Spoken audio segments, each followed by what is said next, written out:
नमस्कार दोस्तों, आइए आज हम चलते हैं एक ऐसी जगह जो कि हिमालय की गोद में है, प्राकृतिक सुंदरता से भरपूर है, बर्फीली चोटियों से घिरी हुई है और तीर्थ स्थान भी है। मैं बात कर रहा हूँ हेमकुंड की। हेमकुंड जहाँ पर कि सिख धर्म का तीर्थ स्थान हेमकुंड साहिब स्थित है, तो वहीं हिंदुओं की आस्था का केंद्र लक्ष्मण मंदिर, जो कि लक्ष्मण लोकपाल मंदिर के नाम से भी जाना जाता है, वो भी स्थित है। अब अगर इतिहास की बात करें तो यह जगह 1935 में हेमकुंड साहिब गुरुद्वारा स्थापित होने के बाद से सिख धर्म का एक प्रमुख स्थान बन गया है, एक प्रमुख तीर्थ बन गया है। ऐसा माना जाता है कि सिखों के 10वें गुरु गोबिंद सिंह जी जो थे, उन्होंने यहाँ महाकाल की तपस्या की थी और 10वें ग्रंथ में इसका वर्णन मिलता है, जिसके सहारे सोहन सिंह जी 1935 में इस जगह को ढूंढते हुए उत्तराखंड आए थे। उन्हें पता था कि उत्तराखंड ऋषियों मुनियों की तपोभूमि है, तो हो ना हो ये यहीं कहीं वो जगह होगी। और यहाँ पर उन्होंने देखा कि कुछ गढ़वाली लोग कहीं जा रहे थे, तो उनने पूछा, तो पता चला कि वो लोकपाल तीर्थ में स्नान करने जा रहे हैं और वो उनके साथ चले गए। जब वो उनके साथ गए तो वहाँ पर उन्हें 7 चोटियों वाले पर्वत मिलते हैं, तो वो समझ जाते हैं कि यही वो जगह है, क्योंकि ऐसा वर्णन था कि 7 चोटियों वाले पर्वतों के बीच बैठकर उन्होंने तपस्या की थी। और इस तरह से वहाँ पर वो छोटे से गुरुद्वारे का निर्माण करवाते हैं, जो कि धीरे धीरे उसमें निर्माण कार्य होता जाता है। तो इस तरह से हेमकुंड साहिब गुरुद्वारे की स्थापना होती है। और यही मंदिर है लक्ष्मण जी का, लक्ष्मण लोकपाल मंदिर। और लोकपाल का अर्थ होता है लोगों की रक्षा करने वाला। तो ऐसा मानता है कि भगवान लक्ष्मण शेषनाग के रूप में यहाँ विराजमान होकर पूरे हिमालय की गोद की पूरी प्रजा की लोगों की रक्षा करते हैं और कोई भी प्राकृतिक आपदा आने से रोकते हैं। ऐसा माना जाता है कि शेषनाग जी ने यहाँ पर तपस्या की थी, जिससे कि वो लक्ष्मण के रूप में भगवान राम के छोटे भाई के रूप में अवतार ले सकें। और ऐसी भी मान्यता है कि बेंगनाथ वध के बाद लक्ष्मण जी की शक्तियाँ थोड़ी कम हो गई थीं, तो उन्होंने यहाँ पर आकर तपस्या की थी अपनी शक्तियाँ वापस पाने के लिए। इस जगह का वर्णन महाभारत से भी जुड़ा हुआ है और ऐसा माना जाता है कि पांडवों के पिता महाराज पांडु ने यहाँ आकर तपस्या की थी। तो इस जगह का महत्व बहुत है। और ये जगह जो है, यहाँ पर एक झील भी है, जिसे कि लोकपाल झील के नाम से जाना जाता था, अभी भी जाना जाता है, लेकिन अभी कोई उसे हेमकुंड झील भी बोल देता है। ये इसका जल काफ़ी पवित्र माना जाता है। तो इसके आसपास जो 7 पर्वत की चोटियां हैं, उन्हें सप्तशृंग पर्वत बोला जाता है। अब ये जगह जो है, यहाँ पर 2 बजे तक ही खुली रहती है। यहाँ पर रुकने की व्यवस्था नहीं है, तो यहाँ पर जो भी होते लोग आते हैं, उन्हें 2 बजे के पहले यहाँ से जाना होता है।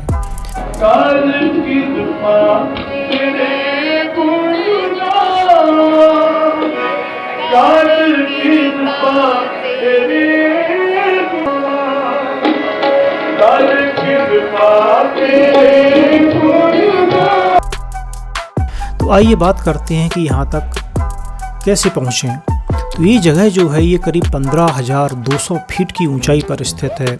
यहाँ पहुँचने के लिए यात्रा शुरू होती है गोविंद घाट से। गोविंद घाट जो कि जोशीमठ और बद्रीनाथ के बीच में पड़ता है और अलकनंदा नदी के किनारे पर है। तो अगर आप चाहें तो गोविंद घाट से घाघरिया तक हेलीकॉप्टर ले सकते हैं और घाघरिया से फिर 6 किलोमीटर की चढ़ाई कर सकते हैं। या फिर दूसरा ऑप्शन आपके पास होता है कि गल यात्रा करें, या फिर आप खच्चर घोड़ों का इस्तेमाल करें। फिर आपको अलकनंदा नदी के ऊपर एक पुल बना हुआ है, उसे पार करके आगे जाना होता है और करीब 3 किलोमीटर चलने पर मिलती है आपको लक्ष्मण गंगा नदी। उसे पार करने के बाद एक गांव आता है जिसका नाम है पुलना गांव, जो कि गोविंद घाट से करीब 4 किलोमीटर की दूरी पर होता है। यहाँ से आपको खच्चर घोड़े भी मिल जाते हैं। वही पुलना गांव तक के लिए आप गाड़ियों से जा सकते हैं, आपको शेयर्ड जीप वगैरह वाहन मिल जाएंगे। आप अपना वाहन ले जाना चाहें तो उसे भी रख सकते हैं। गोविंद घाट में उसे पार्क करना होता है, हालांकि आप यहाँ तक नहीं ले जा पाएंगे। फिर यहाँ से आप चाहें तो खच्चर घोड़े का इस्तेमाल कर सकते हैं, वो लेके जा सकते हैं, या फिर आप पैदल शुरू कर सकते हैं। तो ये 4 किलोमीटर के बाद और 10 किलोमीटर चलने के बाद, चढ़ाई करने के बाद आती है जगह घाघरिया, और यहीं पर हेलीपैड भी है। तो अगर आप हेलीकॉप्टर से आते हैं तो भी आपको यहीं उतरना होगा। घाघरिया जो जगह है वहाँ पर एक गुरुद्वारा है, तो आप चाहें तो गुरुद्वारा में विश्राम कर सकते हैं, लंगर खा सकते हैं। और यहाँ पर छोटे छोटे काफ़ी सारे होटल भी उपलब्ध हैं, जो कि मीडियम बजट में आपको कमरा मिल जाएगा। सर्दी बहुत होती है, ऊंचाई ज़्यादा है। घाघरिया से आपके 2 रास्ते जाते हैं। एक रास्ता जाता है वैली ऑफ फ्लावर्स की ओर, जिसे कि फूलों की घाटी के नाम से हम जानते हैं, और जो हमारी यूनेस्को वर्ल्ड हेरिटेज साइट विश्व धरोहर है। और दूसरा रास्ता जाता है हेमकुंड साहिब की ओर, हेमकुंड की ओर। तो हेमकुंड की ओर जो रास्ता जाता है वो करीब 6 किलोमीटर का है और काफ़ी स्टीप खड़ी चढ़ाई है। वैली ऑफ फ्लावर्स का रास्ता एक अलग तरफ जाता है और वो भी ठीक ठाक चढ़ाई है, लेकिन वैली ऑफ फ्लावर्स के लिए रास्ता नहीं बना हुआ है, आपको ट्रैकिंग करके जाना होता है। लेकिन हेमकुंड तक जाने के लिए आपको रास्ता बना हुआ है। अब ये 6 किलोमीटर की चढ़ाई में करीब 3 घंटे का समय लग जाता है अगर आप फिट हैं, क्योंकि ये चढ़ाई थोड़ी सी खड़ी है।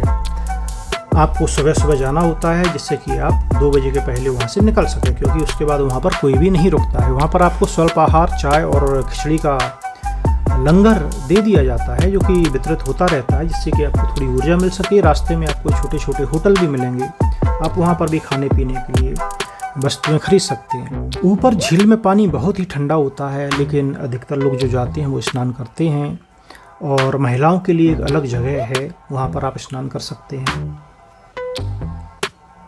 आप गुरुद्वारे में अंदर बैठ सकते हैं, आनंद ले सकते हैं, और आप साथ में लक्ष्मण लोकपाल मंदिर के भी दर्शन कर सकते हैं, जो कि काफ़ी महत्व का है।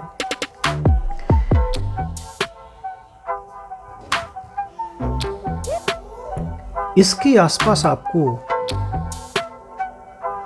जो ब्रह्म कमल फूल होता है, जो कि काफ़ी दुर्लभ है, वो भी आपको काफ़ी देखने को मिल जाता है।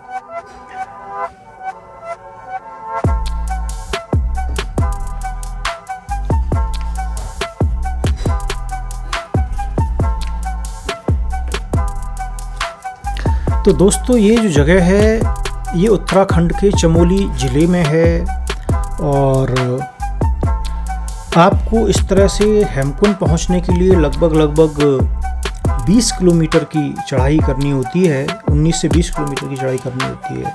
तो अगर आपको दोनों जगह कवर करना है, हेमकुंड भी और वैली ऑफ फ्लावर्स भी, तो आप पहले दिन घाघरिया पहुंच जाइए, वहां विश्राम कीजिए। अगले दिन आप हेमकुंड जाके आ सकते हैं, और फिर उसके अगले दिन आप वैली ऑफ फ्लावर्स जाके आ सकते हैं।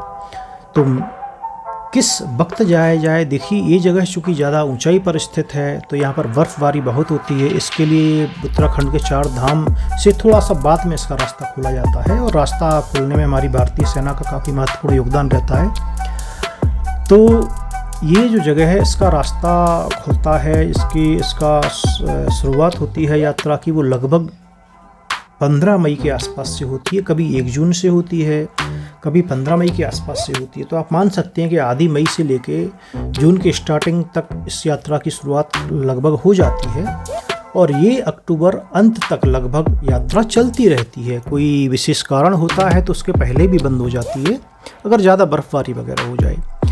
तो मई और जून महीना काफ़ी अच्छा होता है, और शुरू के जब खुलता है उसके करीब 15 दिन तक तो जो आधा रास्ता है हेमकुंड साहिब का, अंतिम 2 से 3 किलोमीटर है, वो पूरे दोनों ओर से बर्फ़ से ढके रहते हैं। तो आप जा सकते हैं। लेकिन अगर आपको वैली ऑफ फ्लावर्स भी जाना है, फूलों की घाटी भी जाना है, तो वहाँ पर जो अधिकतर फूल देखने को मिलते हैं वो मिलते हैं जुलाई और अगस्त के महीने में। तो 15 जुलाई से लेकर अगस्त तक वो बेहतरीन समय होता है। मैं जब यहाँ गया था तो मैं गया था 20 अगस्त से 30 अगस्त के बीच, मैंने ये पूरी यात्रा की थी। तो ये अगस्त लास्ट में मैंने करीब 27, 28, 29 अगस्त में मैं यहाँ रहा था, और मैंने दोनों जगह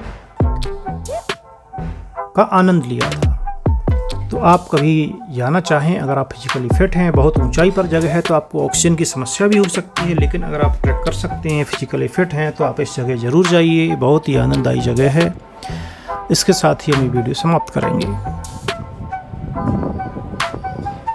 नमस्कार।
पार।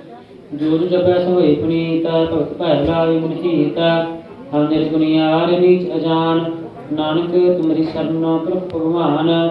सर्व कुंठ मुक्त मुख पाए, कृम हर के गुण गाए।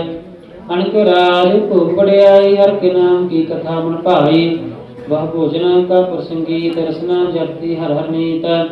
भली सुकर्मी सुपत महंत, हृदय बसे पूर्ण गुरमंत। साध संग प्रभ देहो निवास, सर्व सुख नानक प्रगास। श्लोक सरगुण निर्गुण निरंकार, सुन समाधि